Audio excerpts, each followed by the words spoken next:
Hello friend, स्वागत है आप सभी का हमारे इस यूट्यूब चैनल मेजर टारगेट पर। तो दोस्तों, आज के इस वीडियो में हम लोग क्लास 10 के साइंस यानी कि विज्ञान के काफ़ी महत्वपूर्ण 80 ऑब्जेक्टिव क्वेश्चंस को देखेंगे।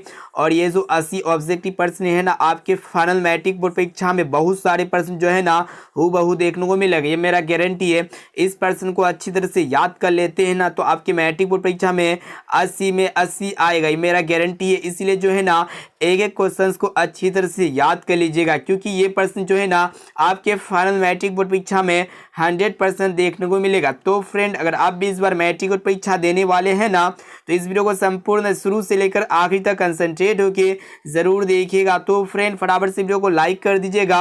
अगर चैनल पर नए आए हैं ना, तो प्लीज चैनल को सब्सक्राइब करके बेल आइकन को प्रेस करके ऑल पर जरूर सेलेक्ट कर लीजिएगा, ताकि फ्यूचर में जब भी कोई लाइव क्लास हो ना, तो आपको हमेशा नोटिफिकेशन मिलता रहे। तो आइए शुरू करते हैं यहाँ पे आज के पहले नंबर प्रश्न से।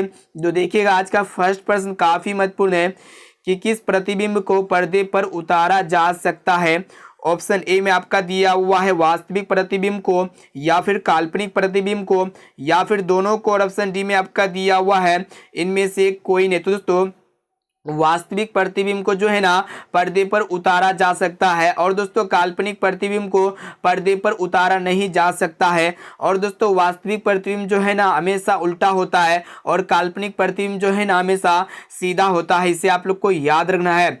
अब आइए फ्रेंड, देखते हैं यहाँ पे दूसरा प्रश्न, जो कि काफी महत्वपूर्ण है। क्या करा है कि प्रतिबिंब की ऊंचाई तथा वस्तु की ऊंचाई के अनुपात को क्या कहते हैं। मोस्ट इंपोर्टेंट है। ऑप्शन ए में आपका दिया फोकस या फिर ध्रुव, और ऑप्शन सी में आपका दिया हुआ है आवर्धन, और ऑप्शन डी में आपका दिया हुआ है वक्रता केंद्र। तो दोस्तों, प्रतिबिंब की ऊंचाई तथा वस्तु की ऊंचाई के अनुपात को जो है ना आवर्धन कहते हैं। यहाँ पे मेरा ऑप्शन नंबर सी जो है ना बिल्कुल सही उत्तर हो जाएगा। और दोस्तों, आवर्धन का कोई एसआई मात्रक नहीं होता है, यानी कि आवर्धन एक मात्रक विहीन राशि है, यूनिट लेस है। अब आइए फ्रेंड, देखते हैं यहाँ पे तीसरा प्रश्न, जो कि काफी महत्वपूर्ण है। देखिएगा, क्वेश्चन ये करा है कि प्रकाश के अपवर्तन के दूसरे नियम को क्या कहते हैं। ऑप्शन ए में आपका दिया हुआ न्यूटन के नियम, या फिर स्नेल के नियम, और ऑप्शन सी में आपका दिया परावर्तन के नियम, और ऑप्शन डी में आपका दिया मेंडल के नियम। तो दोस्तों, प्रकाश के अपवर्तन के दूसरे नियम को स्नेल का नियम कहते हैं। यहाँ पे हमारा ऑप्शन नंबर बी जो है ना बिल्कुल से उत्तर हो जाएगा।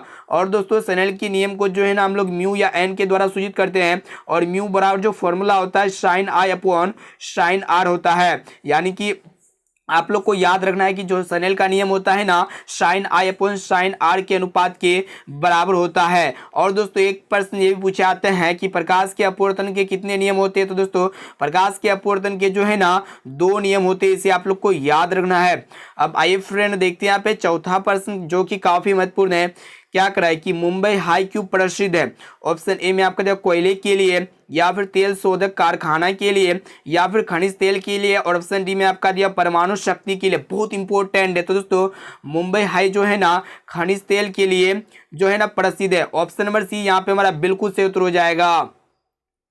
अब आइए फ्रेंड, देखते हैं यहाँ पे 5 नंबर प्रश्न को देखिएगा, जो कि मोस्ट इंपोर्टेंट है कि सूक्ष्मदर्शी में किस लेंस का प्रयोग किया जाता है। ऑप्शन ए में आपका दिया हुआ है अवतल लेंस का, या फिर उत्तल लेंस का, या फिर समतल लेंस का, और ऑप्शन डी में आपका दिया हुआ है उत्तल दर्पण का। तो दोस्तों, सूक्ष्मदर्शी में जो है ना उत्तल लेंस का उपयोग किया जाता है। यहाँ पे मेरा ऑप्शन नंबर बी जो है ना बिल्कुल सही उत्तर हो जाएगा। और दोस्तों, एक प्रश्न ये भी पूछा जाता है कि मानव नेत्र में कौन सा लेंस होता है। तो दोस्तों, मानव नेत्र में भी जो है ना उत्तल लेंस होता है, इसे आप लोग को याद रखना है। तो दोस्तों, इस वीडियो में हम लोग जो है ना साइंस के 80 ऑब्जेक्टिव क्वेश्चंस को देख रहे हैं, और ये 80 ऑब्जेक्टिव प्रश्न जो है ना मोस्ट इंपोर्टेंट है। एक एक क्वेश्चंस को अच्छी तरह से याद कर लीजिएगा। और दोस्तों, ये 80 प्रश्न में से जो भी प्रश्न अगर याद ना हो ना, तो उस प्रश्न को अपनी नोटबुक में नोट कर लीजिएगा, और इसे आप लोग जरूर याद कर लीजिएगा। तो दोस्तों, वीडियो को लाइक जरूर कर लीजिएगा। अब आइए फ्रेंड, देखते हैं यहाँ पे 6 नंबर प्रश्न को देखिएगा। क्या करा है कि प्रकाश किसी वस्तु से टकराकर लौटने की प्रक्रिया को क्या कहते हैं। बहुत इंपॉर्टेंट है।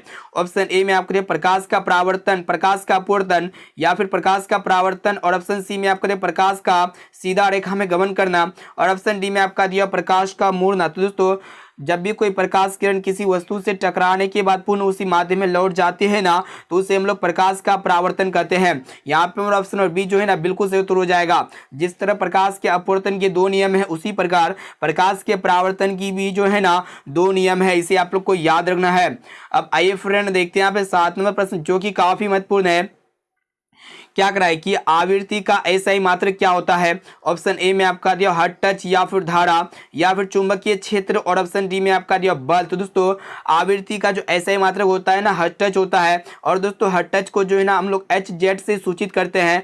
और दोस्तों विद्युत धारा का SI मात्रक एम्पियर होता है, और एम्पियर को जो है ना हम लोग A से सूचित करते हैं। और दोस्तों बल का SI मात्रक न्यूटन होता है, और दोस्तों बल को जो है ना हम लोग N से दिखाते हैं। साथ में इसे भी आप लोग को याद रखना है। अब आइए फ्रेंड देखते हैं यहाँ पे 8 नंबर प्रश्न जो कि काफी महत्वपूर्ण है। क्या करा है कि सूर्य में ऊर्जा उत्पन्न कैसी होती है।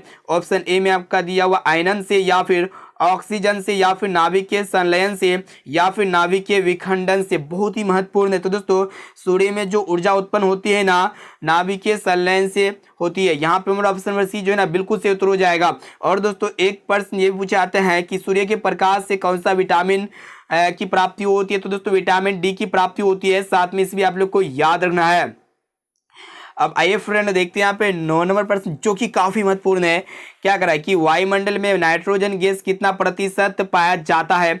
ऑप्शन ए में आपका दिया 78%, या फिर 70%, या फिर 75%, और ऑप्शन डी में आपका दिया 90%। तो दोस्तों वायुमंडल में जो नाइट्रोजन गैस की मात्रा होता है ना सबसे अधिक मात्रा में नाइट्रोजन गैस पाया जाता है। और कितना प्रतिशत पाया जाता है 78% पाया जाता है, यानी कि 78% जो है ना वायुमंडल में नाइट्रोजन गैस पाया जाता है। ये प्रश्न जो है ना बहुत इंपॉर्टेंट है। और दोस्तों ये प्रश्न जो है ना आपके मैट्रिक बोर्ड परीक्षा के लिए बहुत इंपॉर्टेंट है, इसे आप लोग अच्छी तरह से याद कर लीजिएगा। और दोस्तों वायुमंडल में जो ऑक्सीजन की मात्रा होती है ना दूसरा में होता है आपका ऑक्सीजन। ऑक्सीजन कितना मात्रा में पाया जाता है लगभग 21% जो है ना वायुमंडल में ऑक्सीजन गैस पाई जाती है। इसे आप लोग को याद रखना है। अब आइए फ्रेंड देखते हैं यहाँ पे 10 नंबर प्रश्न जो कि काफी महत्वपूर्ण है। क्या करा है कि स्वच्छ जल का पीएच मान होता है। ऑप्शन ए में आपका 7, या फिर 7 से कम, या फिर 7 से अधिक, और ऑप्शन डी में आपका 0। तो दोस्तों स्वच्छ जल यानी कि शुद्ध जल का जो पीएच मान होता है ना शुद्ध जल क्या होता है उदासीन होता है, और उदासीन जल का पीएच मान 7 होता है। यहाँ पे हमारा ऑप्शन नंबर ए जो है ना बिल्कुल सही उत्तर हो जाएगा। और दोस्तों जो अम्लीय देखिए आप लोग को बता देते हैं कि जिस भी विलेन के पीएच का मान 7 से कम होता है ना तो विलेन क्या होता है अम्लीय होता है। और दोस्तों जिस भी विलेन के पीएच का मान 7 से अधिक होता है तो विलेन क्या होता है क्षारीय होता है। इसे आप लोग को याद रखना है। तो दोस्तों अभी तक वीडियो को लाइक नहीं किए हैं ना तो प्लीज दोस्तों वीडियो को लाइक जरूर कर लीजिएगा। और दोस्तों चैनल पर नए आए हैं ना तो प्लीज चैनल को सब्सक्राइब जरूर कर लीजिएगा। साथ में बेल आइकन मिलेगा, बेल आइकन को प्रेस करके ऑल पर जरूर सिलेक्ट कर लीजिएगा। अब आइए फ्रेंड देखते हैं यहाँ पे 11 नंबर प्रश्न जो कि काफी महत्वपूर्ण है। क्या करा है कि सबसे बड़ा जल ग्रह क्या होता है। ऑप्शन ए में आपका महासागर, या फिर नदी, या फिर पोखर, और ऑप्शन डी में आपका दिया हुआ है कुआं। तो दोस्तों सबसे बड़ा जल ग्रह जो है ना महासागर है। यहाँ पे हमारा ऑप्शन नंबर ए जो है ना बिल्कुल सही उत्तर हो जाएगा। और दोस्तों ये प्रश्न जो है ना आपके फाइनल मैट्रिक बोर्ड परीक्षा के लिए बहुत इंपॉर्टेंट है। और दोस्तों महासागरों में कितने प्रतिशत जल की मात्रा होता है। तो दोस्तों लगभग 96.6% जो है ना महासागरों में जल की मात्रा होता है।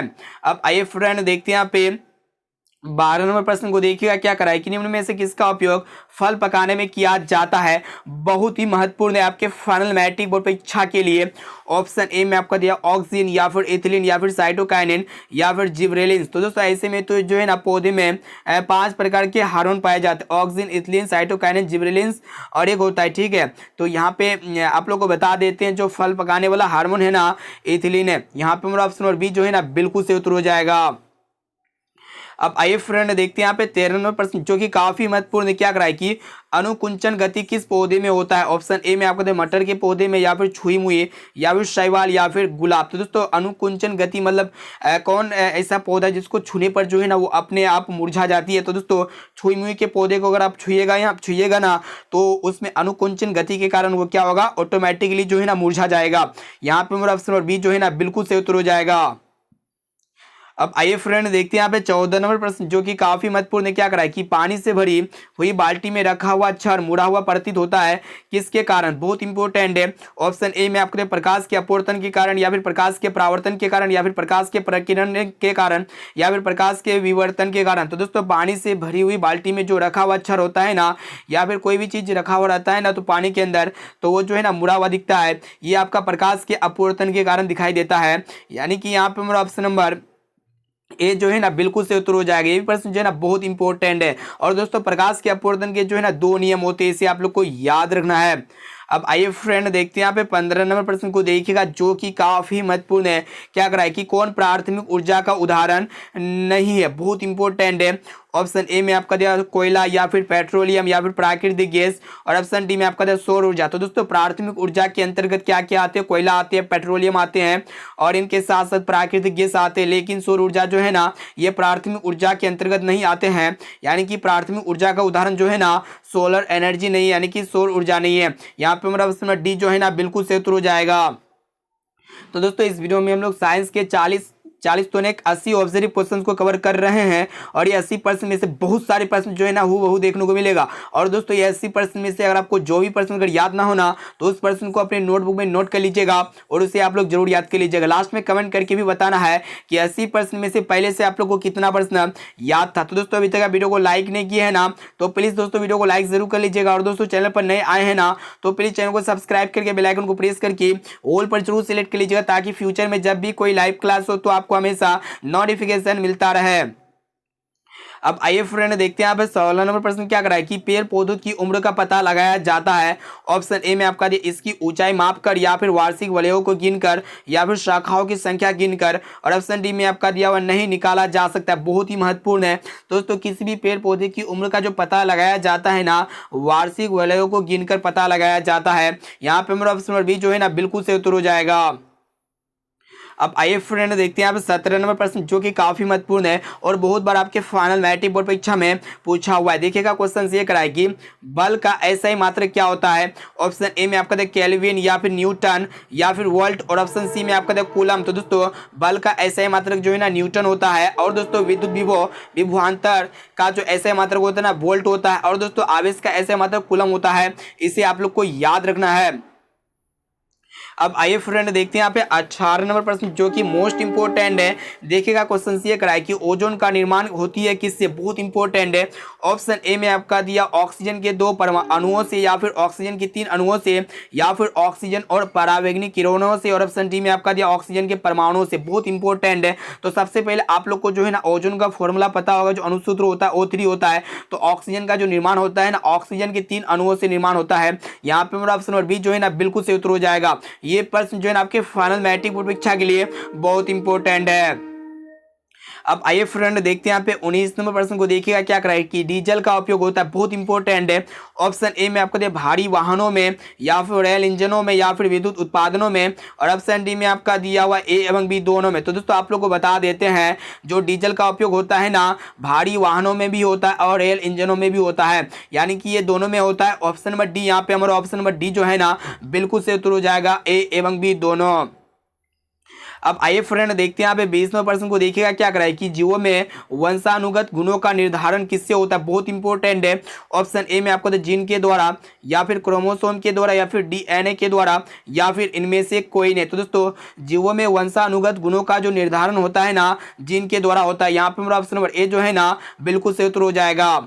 और दोस्तों एक प्रश्न ये पूछाता है कि डीएनए का विस्तार क्या होता है। तो दोस्तों डीएनए का जो विस्तार होता है ना डीऑक्सी न्यूक्लिक एसिड होता है, इसे आप लोग को याद रखना है। तो दोस्तों अभी तक आप वीडियो को लाइक नहीं किए हैं ना तो प्लीज दोस्तों वीडियो को लाइक जरूर कर लीजिएगा, और दोस्तों चैनल पर नए आए हैं ना तो प्लीज चैनल को सब्सक्राइब जरूर कर लीजिएगा। और दोस्तों इस वीडियो में हम लोग साइंस के मोस्ट इंपोर्टेंट 80 ऑब्जर्व क्वेश्चन को कवर कर रहे हैं, जो आपके फाइनल मैट्रिक बोर्ड परीक्षा में 80% में से बहुत सारे प्रश्न जो है ना हूबहू देखने को मिलेगा, क्योंकि 80% जो है ना आपके लिए लर्निंग टॉप क्वेश्चन है। ये 80% में से बहुत सारे प्रश्न जो है ना देखने को मिलेगा। अब चलिए फ्रेंड देखते हैं यहाँ पे अगला प्रश्न। देखिएगा यहाँ पे 21 नंबर प्रश्न क्या कर रहा है कि कौन सा लेंस बीच में पतला तथा किनारे पर मोटा होता है, बहुत इंपॉर्टेंट है और बहुत बार आपके मैट्रिक बोर्ड परीक्षा में पूछा हुआ है। तो दोस्तों आप लोग को बता देते हैं जो अवतल लेंस होता है ना ये बीच में क्या होता है पतला होता है और किनारे पर क्या होता है मोटा होता है। तो यहाँ पे हमारा ऑप्शन नंबर बी जो है ना बिल्कुल से उत्तर हो जाएगा, अवतल लेंस। और दोस्तों उत्तल लेंस जो होता है ना बीच में मोटा होता है और किनारे पर क्या होता है पतला होता है, साथ में इसे भी आप लोग को याद रखना है।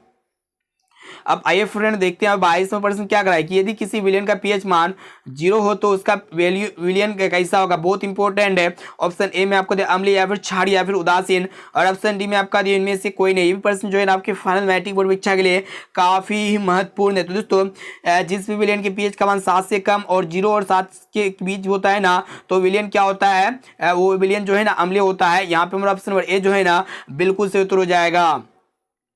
अब आइए फ्रेंड देखते हैं यहाँ पे 23वां प्रश्न जो कि काफी महत्वपूर्ण है। क्या करा है कि ऊर्जा का ऐसा मात्रक क्या होता है, बहुत इंपॉर्टेंट है। ऑप्शन ए में आपका दिया कैलोरी या फिर जूल या फिर यूनिट, और ऑप्शन डी में आपका दिया वाट। तो दोस्तों ऊर्जा का जो ऐसा मात्रक होता है ना, जूल होता है। यहाँ पे हमारा ऑप्शन नंबर बी जो है ना बिल्कुल से उत्तर हो जाएगा।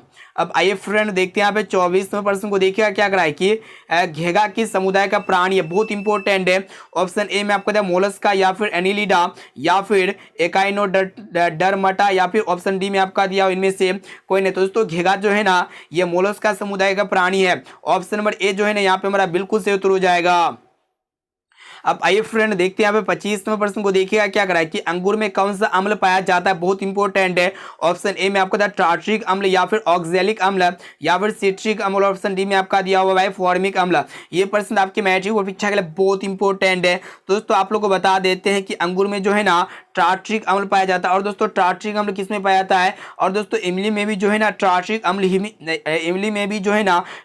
अम्ल ही पाया जाता है। साथ में इसी भी आप लोग को याद रखना है। तो दोस्तों अभी तक वीडियो को लाइक नहीं किया ना तो प्लीज दोस्तों वीडियो को लाइक जरूर कर लीजिएगा। और दोस्तों चैनल पर नए आए हैं ना तो प्लीज चैनल को सब्सक्राइब करके बेल आइकन को प्रेस करके ऑल पर जरूर सेलेक्ट कर लीजिएगा, ताकि फ्यूचर में जब भी कोई लाइव क्लास हो तो आपको हमेशा नोटिफिकेशन मिलता रहे। अब आइए फ्रेंड देखते हैं यहाँ पे 26वां प्रश्न क्या करा है कि सबसे कठोर खनिज कौन सा है। ऑप्शन ए में आपका था लोहा या फिर मैग्नीज या फिर हीरा, और ऑप्शन डी में आपका था सोना। तो दोस्तों सबसे कठोर जो खनिज है ना कौन सा है, हीरा है। यहाँ पे हमारा ऑप्शन नंबर सी जो है ना बिल्कुल से उत्तर हो जाएगा। और दोस्तों हीरा का जो अपूर्णांक होता है ना 2.42 होता है, जो सबसे अधिक होता है।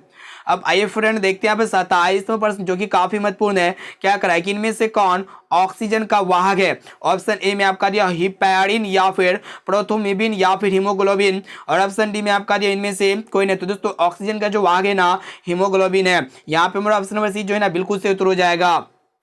और दोस्तों एक प्रश्न ये पूछे जाते हैं कि रक्त का रंग लाल किसके कारण से होता है। तो दोस्तों हीमोग्लोबिन के कारण ही जो है ना रक्त लाल कलर का दिखाई देता है। यहाँ पे आइए देखते हैं यहाँ पे अगला प्रश्न। तो देखिएगा यहाँ पे 28वां प्रश्न जो कि काफी महत्वपूर्ण है। क्या करा है कि संसार का सबसे कीमती संसाधन कौन है, बहुत इंपॉर्टेंट है। ऑप्शन ए में आपको पशु या फिर वन या फिर खनिज, और ऑप्शन डी में आपका दिया हुआ नदियां। तो दोस्तों संसार का जो सबसे कीमती संसाधन है ना खनिज है। ऑप्शन नंबर सी यहाँ पे हमारा बिल्कुल से उत्तर हो जाएगा। अब आइए फ्रेंड देखते हैं यहाँ पे 29वें प्रश्न को। देखिएगा क्या करा है कि अंटार्कटिक के ऊपर ओजोन के स्तर में आई कमी को क्या कहा जाता है, बहुत इंपॉर्टेंट है।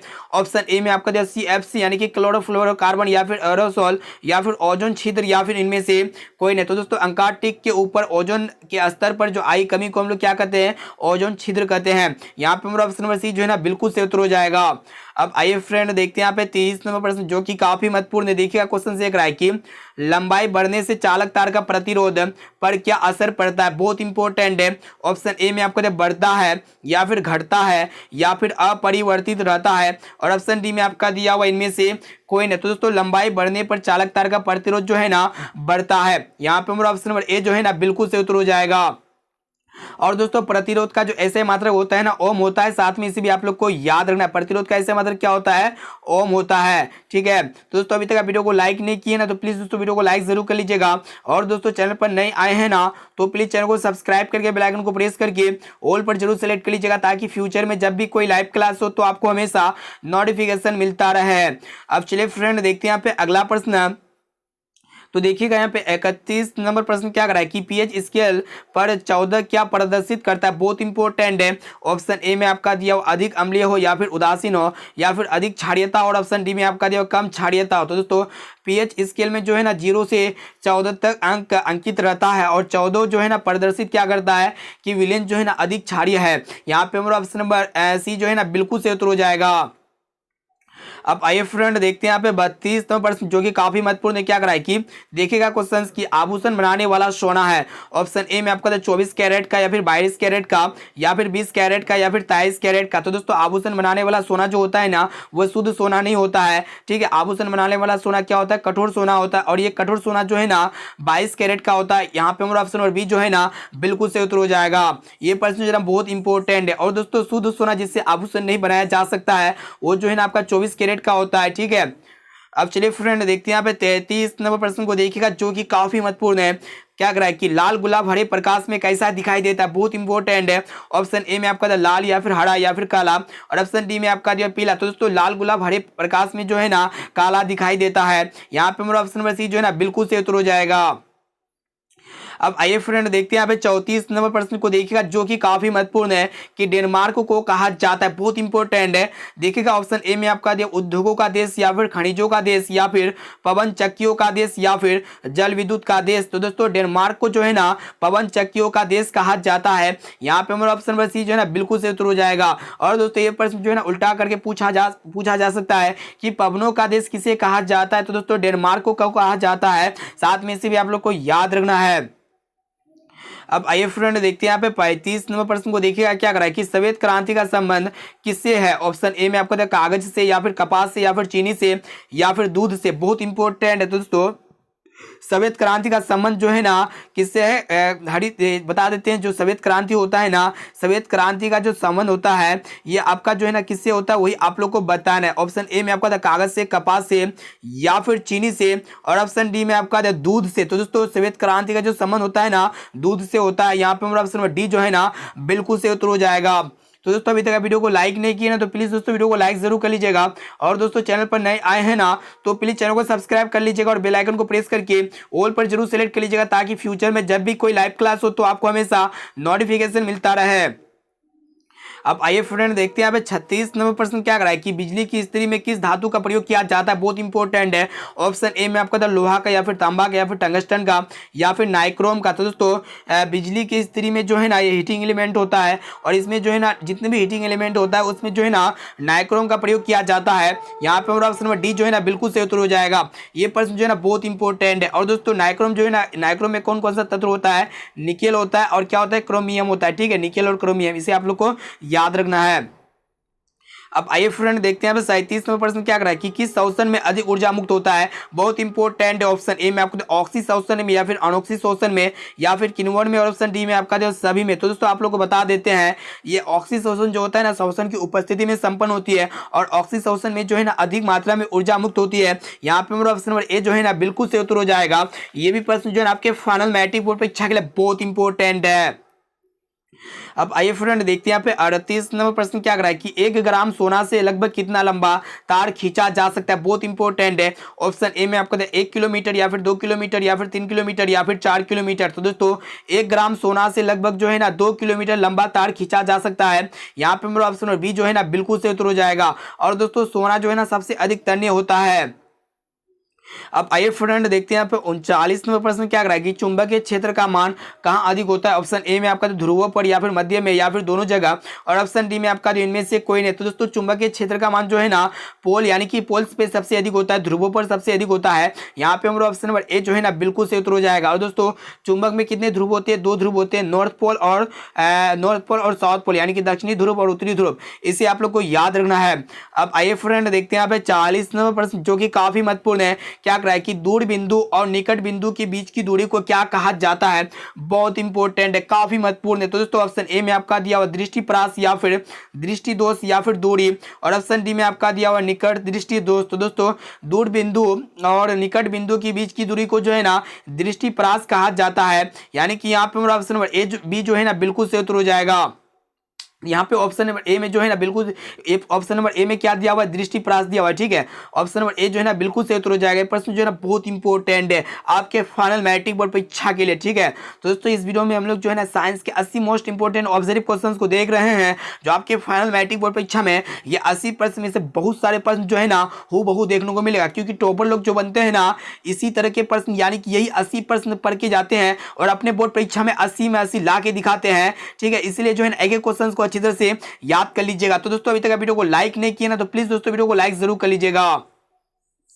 अब आइए फ्रेंड देखते हैं यहाँ पे 41 नंबर प्रश्न क्या करा है कि स्पष्ट देखने की न्यूनतम दूरी कितनी होती है। ऑप्शन ए में आपका दिया 30 सेंटीमीटर या फिर 25 सेंटीमीटर या फिर 12 सेंटीमीटर या फिर अनंत। तो दोस्तों स्पष्ट देखने के लिए जो न्यूनतम दूरी होती है ना 25 सेंटीमीटर होती है। यहाँ पे हमारा ऑप्शन नंबर बी जो है ना बिल्कुल से उत्तर हो जाएगा। ये भी प्रश्न जो है ना आपके फाइनल मैट्रिक बोर्ड परीक्षा के लिए बहुत ही महत्वपूर्ण है। और दोस्तों दूर आप लोग को बता देते हैं, स्पष्ट देखने के लिए जो दूर बिंदु होता है कितना होता है, अनंत होता है। साथ में से भी आप लोग को याद रखना है। अब आइए फ्रेंड देखते हैं यहाँ पे 42 नंबर प्रश्न क्या करा है कि OH का क्रियाशील मूल्य को क्या कहते हैं। ऑप्शन ए में आपका दिया कीटोन या फिर एल्डिहाइड या फिर अल्कोहल और ऑप्शन डी में आपका दिया मीथेन। तो दोस्तों OH का क्रियाशील मूल्य को जो है ना अल्कोहल कहते हैं। यहाँ पे हमारा ऑप्शन नंबर सी जो है ना बिल्कुल से उत्तर हो जाएगा। अब आइए फ्रेंड देखते हैं यहाँ पे 43 में प्रश्न क्या करा है कि जठर रस का पीएच मान कितना होता है। ऑप्शन ए में आपका दिया हुआ 1.2 या फिर 7 या फिर 14 या फिर 10। तो दोस्तों जठर रस का जो पीएच मान होता है ना 1.2 होता है जो अम्लीय होता है। यहाँ पे हमारा ऑप्शन नंबर ए जो है ना बिल्कुल से उत्तर हो जाएगा।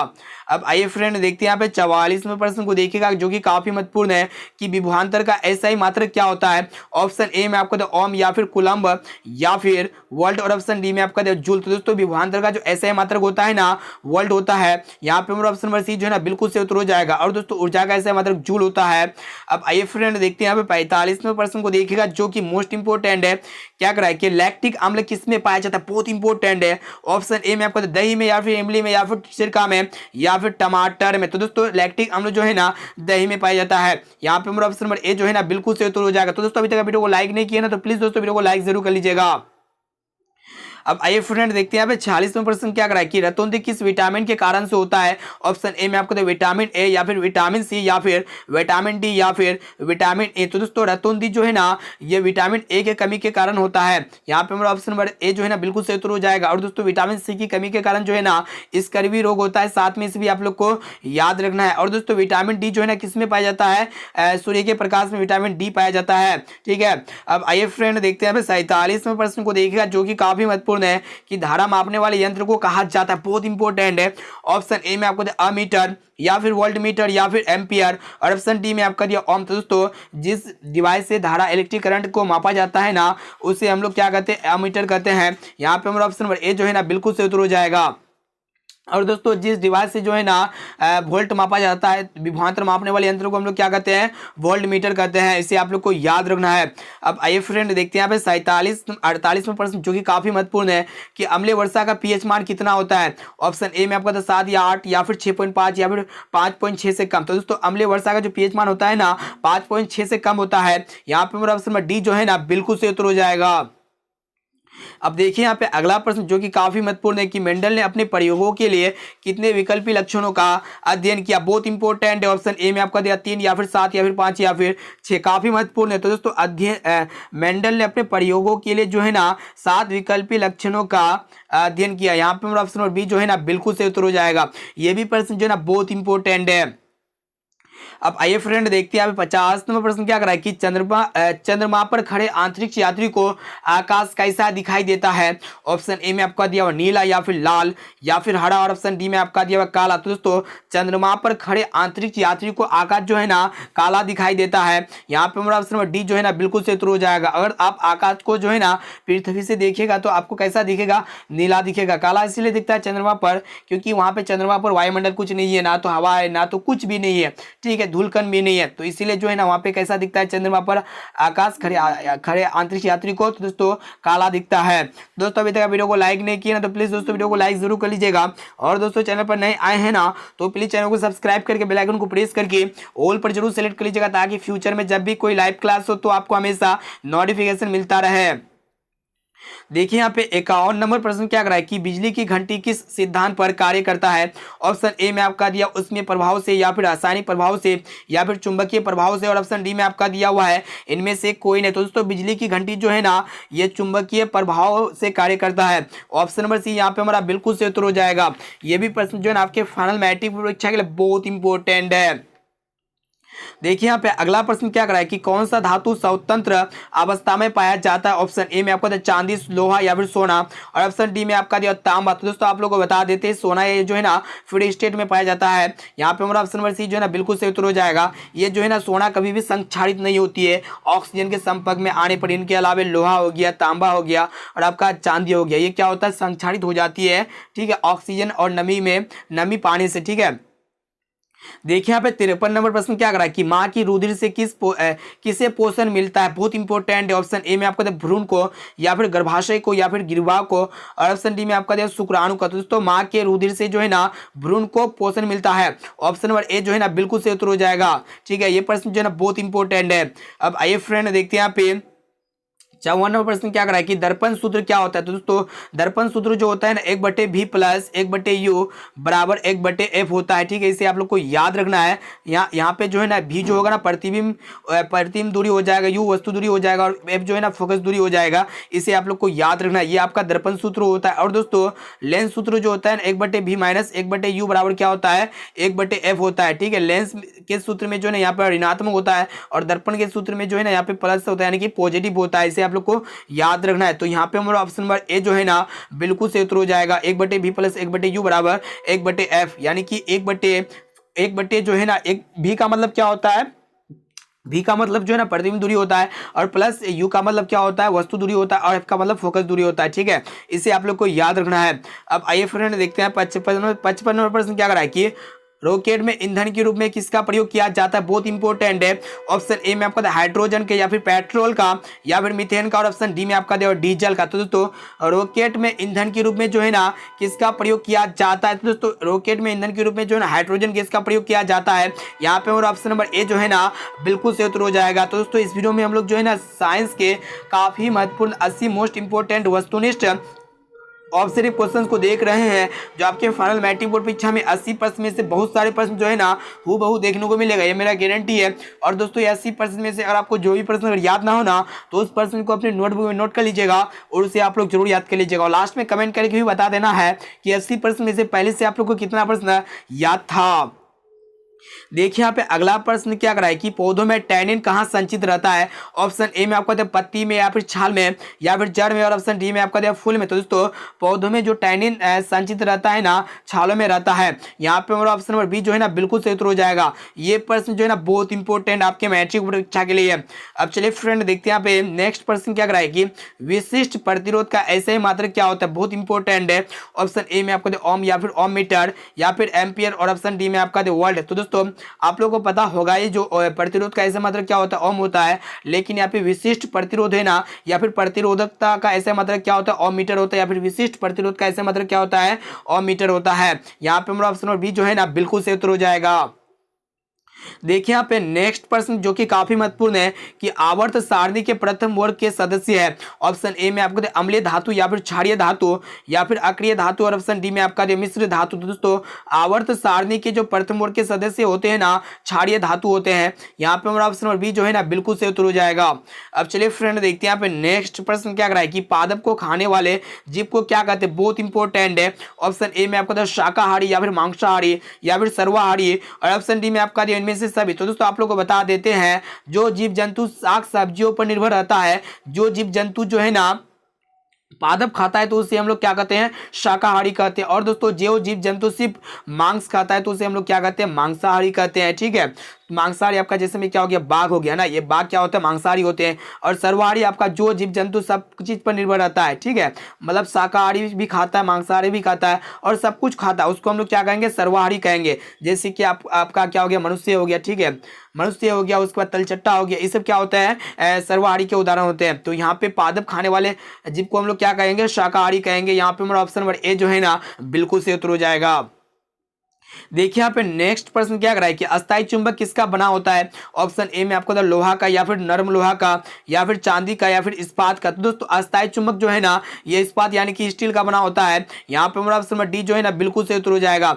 ये प्रश्न जो है ना आपके फाइनल मैट्रिक बोर्ड परीक्षा के लिए काफी महत्वपूर्ण है। तो दोस्तों अभी तक वीडियो को लाइक नहीं किया ना तो प्लीज दोस्तों वीडियो को लाइक जरूर कर लीजिएगा। और दोस्तों चैनल पर नए आए हैं ना तो प्लीज चैनल को सब्सक्राइब करके बेल आइकन को प्रेस करके ऑल पर जरूर सेलेक्ट कीजिएगा, ताकि फ्यूचर में जब भी कोई लाइव क्लास हो तो आपको हमेशा नोटिफिकेशन नोटिफिकेशन मिलता रहे। और दोस्तों इस वीडियो को अपने दोस्तों में एक बार जरूर शेयर कीजिएगा ज़्यादा से ज़्यादा, ताकि वो भी जो है ना अपने बोर्ड परीक्षा में 480 प्लस मार्क्स से पास आउट हो सके। क्योंकि इस वीडियो में हम लोग साइंस के 80 काफ़ी महत्वपूर्ण ऑब्जेक्टिव क्वेश्चन को देख रहे हैं, जो आपके फाइनल मैट्रिक बोर्ड परीक्षा में 100% ये 80% में से बहुत सारे प्रश्न जो है ना हूबहू देखने को मिलेगा।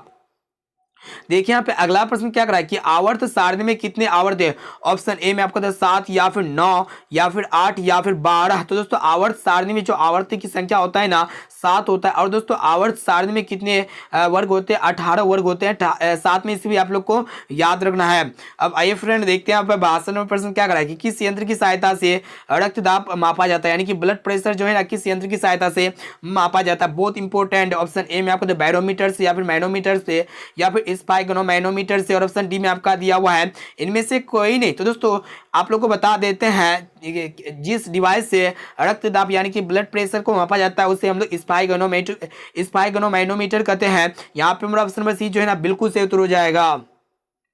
देखिए यहाँ पे नेक्स्ट प्रश्न क्या करा है कि सोने की शुद्धता की माप किससे की जाती है। बहुत इंपॉर्टेंट है। ऑप्शन ए में आपको मीटर से या फिर फुट से या फिर कैरेट से या फिर हर टच। तो दोस्तों आप लोग को बता देते हैं कि सोने की शुद्धता की माप जो है ना कैरेट से की जाती है। यहाँ पे मेरा ऑप्शन नंबर सी जो है ना बिल्कुल सही उत्तर हो जाएगा।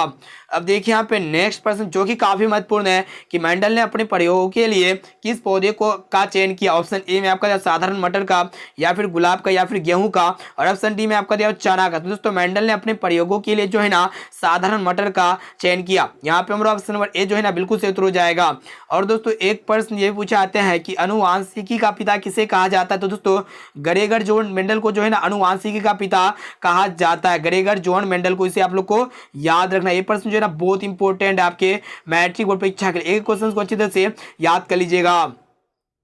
देखिए यहाँ पे 65 नंबर प्रश्न क्या करा है कि विद्युत जनित्र किस सिद्धांत पर कार्य करता है, यानी कि इलेक्ट्रिक जनरेटर जो है ना किस थ्योरी पर कार्य करता है। ऑप्शन ए में आपका दिया विद्युत धारा के उसमें प्रभाव पर या फिर प्रेरित विद्युत धारा पर या फिर विद्युत चुंबकीय प्रेरण पर, और ऑप्शन डी में आपका दिया प्रेरित चुंबकत्व पर। तो दोस्तों आप लोग को बता देते हैं जो इलेक्ट्रिक जनरेटर होता है ना वे विद्युत चुंबकीय पर आधारित होता है। यानी कि यहाँ पे हमारा ऑप्शन नंबर सी जो है ना बिल्कुल सही उत्तर हो जाएगा। विद्युत चुंबकीय प्रेरण पर कार्य करता है। ऑप्शन नंबर सी यहाँ पे हमारा बिल्कुल सही उत्तर हो जाएगा। देखिए यहाँ पे अगला प्रश्न क्या कर रहा है कि किसी भी अम्लीय विलयन का पीएच मान कितना होता है। बहुत इंपॉर्टेंट है। ऑप्शन ए में आपका 7 के बराबर या फिर 7 से अधिक या फिर 7 से कम या फिर कोई नहीं। तो दोस्तों जिस भी विलयन के पीएच का मान 7 से कम होता है तो विलयन क्या होता है, अम्लीय होता है। यहाँ पे हमारा ऑप्शन नंबर सी जो है ना बिल्कुल सही उत्तर हो जाएगा। देखिए यहाँ पे अगला प्रश्न जो कि काफी महत्वपूर्ण है क्या करा है कि खुला परिसंचरण तंत्र पाया जाता है, यानी कि किसमें जो है ना खुला परिसंचरण तंत्र पाया जाता है। ऑप्शन ए में आपका मनुष्य में या फिर घोड़ों में या फिर कॉकरोच में, और ऑप्शन डी में आपका स्त्री में। तो दोस्तों आप लोग को बता देते हैं जो खुला परिसंचरण तंत्र होता है ना ये कॉकरोच में पाया जाता है, यानी कि तिलचट्टा में पाया जाता है। इसे आप लोग को याद रखना है। और दोस्तों मनुष्य का जो वैज्ञानिक नाम होता है क्या होता है, होमो सेपियंस होता है। साथ में इसे भी आप लोग को याद रखना है। अब देखिए यहाँ पे नेक्स्ट प्रश्न क्या करा है कि चुंबकीय क्षेत्र रेखाएं किस ध्रुव से निकलती है। बहुत इंपॉर्टेंट है।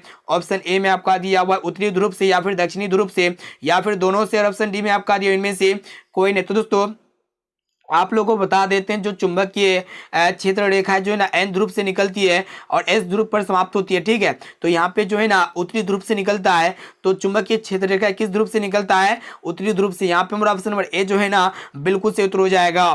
देखिए यहाँ पे अगला प्रश्न जो कि काफी महत्वपूर्ण है क्या करा है कि मिल्क ऑफ मैग्नीशिया का पीएच का मान कितना होता है। बहुत इंपॉर्टेंट है। ऑप्शन ए में आपका 7 या फिर 7.4 या फिर 2.5 या फिर 10.5। तो दोस्तों आप लोग बता देते हैं कि मिल्क ऑफ मैग्नीशिया का जो पीएच मान होता है ना 10.5 होता है। यहाँ पे मेरा ऑप्शन डी जो है ना बिल्कुल सही उत्तर हो जाएगा। और दोस्तों रक्त का पीएच मान कितना होता है, 7.4 होता है। साथ में इसे भी आप लोग को याद रखना है।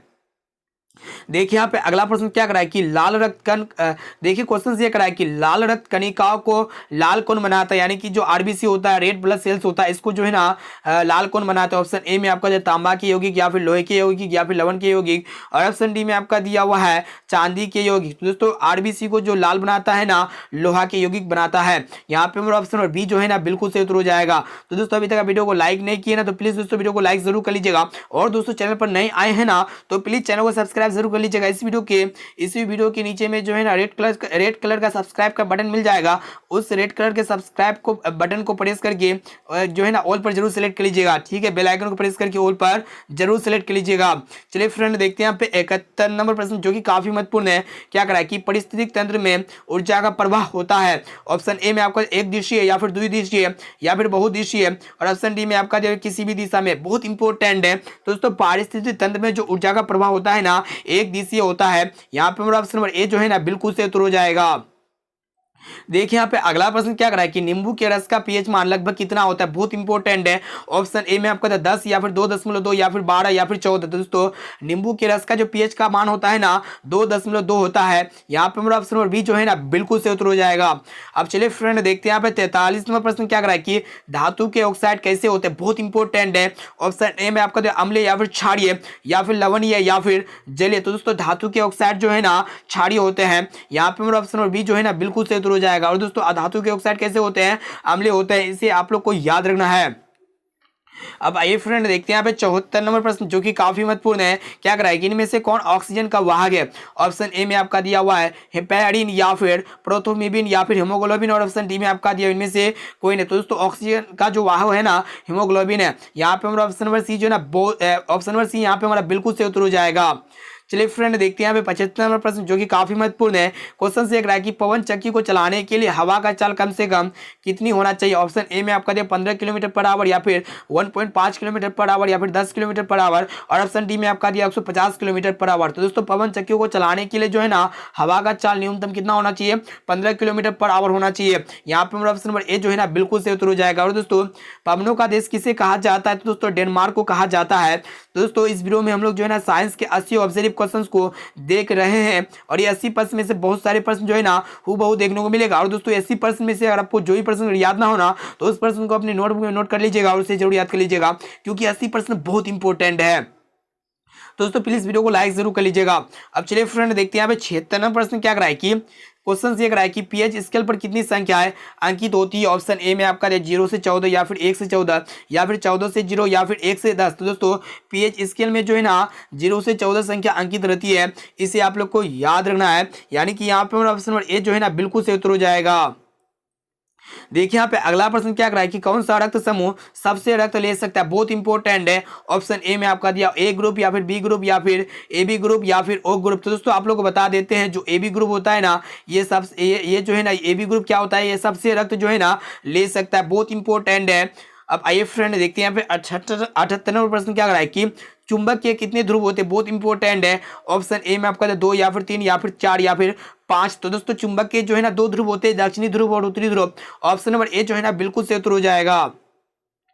अब आइए फ्रेंड देखते हैं यहाँ पे अगला प्रश्न क्या कर रहा है कि अम्ल का स्वाद कैसा होता है। बहुत इंपॉर्टेंट है। ऑप्शन ए में आपका दिया तीखा या फिर खट्टा या फिर मीठा, और ऑप्शन डी में आपका दिया कड़वा। तो दोस्तों अम्ल का जो स्वाद जो होता है ना ये खट्टा होता है, जो कि यहाँ पे हमारा ऑप्शन नंबर बी जो है ना बिल्कुल से उत्तर हो जाएगा। और दोस्तों क्षार का जो स्वाद होता है क्या होता है, कड़वा होता है। क्षार का स्वाद कैसा होता है, कड़वा होता है। साथ में से भी आप लोग को याद रखना है। अब आइए फ्रेंड देखते हैं यहाँ पे आज का लास्ट और अंतिम प्रश्न जो कि काफी महत्वपूर्ण है। देखिएगा क्वेश्चन से कि मछली का शोषण होता है। ऑप्शन ए में आपका जल के घुले ऑक्सीजन से या फिर जल में घुले नाइट्रोजन से या फिर जल में बाहर आकर या फिर इनमें से कोई नहीं। तो दोस्तों मछली का जो शोषण होता है ना जल में घुले ऑक्सीजन से होता है, जो कि यहाँ पे हमारा ऑप्शन नंबर ए जो है ना बिल्कुल से उत्तर हो जाएगा। तो दोस्तों आज के इस वीडियो में हम लोग साइंस यानी कि विज्ञान के 80 ऑब्जर्व क्वेश्चंस को देख चुके हैं, और ये 80 ऑब्जर्व प्रश्न ऐसे प्रश्न हैं जो आपके फाइनल मैट्रिक बोर्ड परीक्षा में 80 प्रश्न में से बहुत सारे प्रश्न जो है ना वो देखने को मिलेगा। और दोस्तों 80 प्रश्न में से अगर आपको जो ही प्रश्न याद नहीं ना हो ना तो उस प्रश्न को अपने नोटबुक में नोट कर लीजिएगा और इसे जरूर याद कर लीजिएगा। और आप लोग कमेंट करके जरूर बताइए कि 80 प्रश्न में से पहले से आप लोगों को कितना प्रश्न याद था। अब आइए फ्रेंड देखते हैं यहाँ पे आज का होमवर्क प्रश्न जो स्पेशली आपके लिए आ गया। देखिएगा क्वेश्चन ये कराए कि अमीबा अपना भोजन कैसे पकड़ता है। ऑप्शन ए में आपका स्पर्शक के द्वारा या फिर जीभ के द्वारा या फिर कुटपात के द्वारा, और ऑप्शन डी में आपका मुंह के द्वारा। तो दोस्तों इसका राइट आंसर क्या होगा आप लोग जल्दी से जाइए इसी वीडियो में कमेंट करके बताइए कि अमीबा जो है ना अपना भोजन कैसे पकड़ता है। ये प्रश्न जो है ना आपके फाइनल मैट्रिक बोर्ड परीक्षा के लिए बहुत ही महत्वपूर्ण है। अब आइए फ्रेंड देखते हैं। दोस्तों अभी तक आप वीडियो को लाइक नहीं किया है ना तो प्लीज दोस्तों वीडियो को लाइक जरूर कर लीजिएगा। और दोस्तों चैनल पर नए आए हैं ना तो प्लीज चैनल को सब्सक्राइब करके बेल आइकन को प्रेस करके ऑल पर जरूर सेलेक्ट कर लीजिएगा। और दोस्तों इस वीडियो को अपने दोस्तों में एक बार जरूर शेयर कीजिए। और दोस्तों अगर आप क्लास 10 के सभी विषय के महत्वपूर्ण ऑब्जर्व क्वेश्चन इनके साथ साथ आप लोग क्लास 10 के सभी विषय के महत्वपूर्ण सब्जेक्टिव टाइप क्वेश्चंस के पीडीएफ डाउनलोड करना चाहते हैं या फिर ऑनलाइन पढ़ना चाहते हैं वेबसाइट के थ्रू से जो है ना आप लोग हमारे वेबसाइट में जा सकते हैं या फिर गूगल में सिंपली सर्च कर सकते हैं www.majortarget.co.in पर जाके क्लास 10 के सभी विषय के महत्वपूर्ण ऑब्जेक्टिव क्वेश्चंस का जो है ना आप लोग पढ़ाई कर सकते हैं। वहाँ पे ऐसे ऐसे महत्वपूर्ण ऑब्जेक्टिव प्रश्न को बताए जाते हैं जो आपके मैट्रिक बोर्ड परीक्षा में 100% हूबहू देखने को मिलेगा। तो फ्रेंड वीडियो को लाइक कर लीजिएगा और चैनल को सब्सक्राइब जरूर कर लीजिएगा और दोस्तों इस वीडियो को अपने दोस्तों में एक बार जरूर शेयर कीजिए। तो दोस्तों फिर मिलते हैं जल्द ही अगले वीडियो पे।